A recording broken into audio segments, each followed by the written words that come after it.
বড় ভাই, আপনি কি স্যামসাং ফোন ইউজার? তাহলে আপনার জন্য তো সুখবর রয়েছে, আপনার এই ফোনটা আড়ি পাতার কাজও করতে পারে। ধরুন আপনি চাচ্ছেন কোনো একটা জায়গার কথাবার্তা শুনতে, কিন্তু আপনি সেখানে থাকলে সেই কথাবার্তা তো হবে না।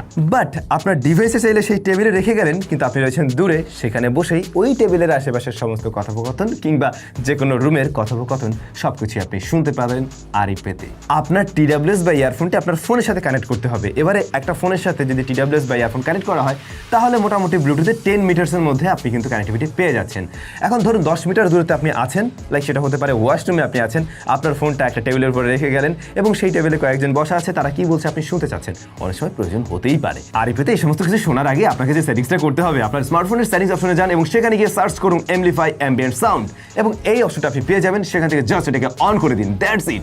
এবার আপনি চাইলে আপনার ইয়ারফোন দিয়ে কিন্তু ওই টেবিলের আশেপাশের সমস্ত কিছু শুনতে পাবেন, কারণ তখন আপনার ফোনের মাইক্রোফোনটি কাজ করবে বরং, এবং ফোনের মাইক্রোফোনের আশেপাশে যে সমস্ত কথাবার্তা হচ্ছে সবকিছু আপনি আপনার TWS দিয়ে শুনতে পারছেন। এই ব্যাপারটা অনেক সময় কাজে লাগতে পারে, একটু ট্রিকি বাট কাজে লাগতেই পারে। এই ধরনের টিপস অ্যান্ড ট্রিক্সের ভিডিও রেগুলার পেতে আমাদের চ্যানেলটি মাস্ট সাবস্ক্রাইব করে রাখুন, আর আমাদেরকে ফলো করে রাখতে পারেন টিকটক, ফেসবুক, ইউটিউব তো করছেনই, আর সেই সাথে ইনস্টাগ্রামও।